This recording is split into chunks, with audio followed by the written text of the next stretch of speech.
प्रिय बच्चों, ऑनलाइन की इस हिंदी कक्षा में आप सभी बच्चों का स्वागत है। बच्चों, आज हिंदी व्याकरण से आप पढ़ेंगे क्रिया।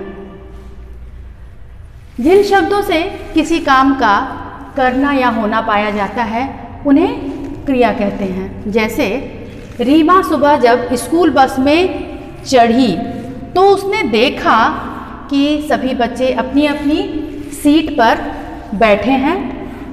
अध्यापिका उनकी हाजिरी ले रही हैं। कुछ बच्चे किताब पढ़ रहे हैं। रीमा की सहेली सो रही है। एक लड़का सेब खा रहा है। कुछ बच्चे आपस में बातें कर रहे हैं। वह भी अपनी सहेली के पास जाकर बैठ गई। तो बच्चों, आपने देखा कि उपर्युक्त गद्यांश में चढ़ी, देखा, बैठे हैं, ले रही है, पढ़ रहे हैं, सो रही है, खा रहा है, बातें कर रहे हैं, जाकर बैठ गई। ये सभी क्या हैं? क्रियापद हैं। ये सभी क्रियापद हैं। क्रिया के बिना बच्चों वाक्य अधूरा हो जाता है। क्रिया के बिना वाक्य अधूरा हो जाता है। तो मैंने खाना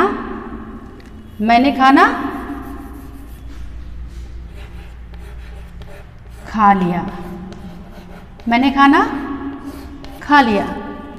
हम सब रेलवे स्टेशन क्या होगा? गए। तो देखा बच्चों आपने कि क्रिया के लगते ही वाक्य किस तरीके से पूर्ण हो गया और वाक्य स्पष्ट भी हो गया। तो क्रिया का वाक्य में होना अत्यंत आवश्यक है। क्रिया के बिना वाक्य अधूरा होता है। अन्य क्रिया शब्द हैं जैसे उठना, बैठना, जागना, हंसना, बोलना, पढ़ना, लिखना इत्यादि। है, हैं, था, थे, होंगे, होगा आदि भी क्रिया शब्द होते हैं। जैसे आज बृहस्पतिवार है तो कल बुधवार था। कुछ काम किए जाते हैं और कुछ कार्य जो होते हैं वो स्वतः हो जाते हैं। संसार में प्रत्येक कार्य की दो विधियां होती हैं। कुछ तो अपने आप होते हैं, कुछ करने पड़ते हैं। जैसे बादल छाना ये स्वतः कार्य है, ये अपने आप हो जाता है। बादल छाना। पतंग उड़ाना ये क्रिया की जाती है। झरने से पानी गिर रहा है, यह स्वतः क्रिया है। बच्चा बाल्टी से पानी गिरा रहा है, यह बच्चे के द्वारा की गई क्रिया है। खेतों में फसल उग रही है, यह स्वतः क्रिया है बच्चों। किसान फसल काट रहा है, यह किसान के द्वारा की गई क्रिया है कि किसान फसल काट रहा है। क्रिया के दो भेद होते हैं। पहला होता है सकर्मक क्रिया और दूसरा होता है अकर्मक क्रिया। सकर्मक, स का अर्थ होता है साथ और कर्मक का अर्थ होता है कर्म के, यानी जो क्रिया कर्म के साथ होती है उसे हम सकर्मक क्रिया कहते हैं।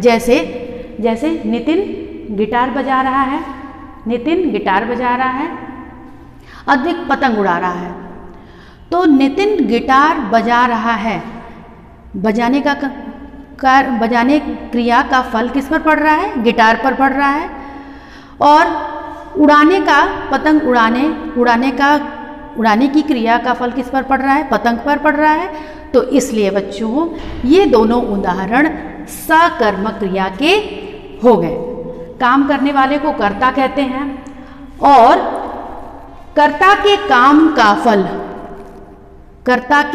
का फल जिस पर पड़े उसे हम सकर्मक क्रिया कहते हैं। अगला भेद है अकर्मक क्रिया। अकर्मक क्रिया, अ का अर्थ होता है बिना और कर्मक का अर्थ होता है कर्म के, यानी जहाँ क्रिया बिना कर्म के होती है, उसे हम अकर्मक क्रिया कहते हैं। जैसे रिधिमा सो रही है, ऋतिक जाग रहा है।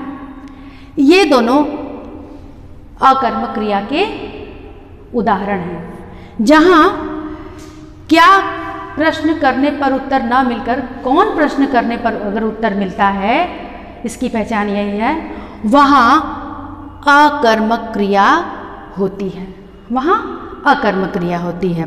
सकर्मक क्रिया जैसे लिखना, तोड़ना, उठाना, पाना, पढ़ना, भेजना, बांटना, देखना इत्यादि। अकर्मक क्रिया आना जाना, सोना, जागना, भागना, रुकना, उठना, बैठना, हंसना इत्यादि। तो बच्चों आज आपने पढ़ा क्रिया की परिभाषा और क्रिया के दो भेद, सकर्मक क्रिया, अकर्मक क्रिया। उम्मीद है बच्चों आपको पाठ समझ में आया होगा। धन्यवाद बच्चों।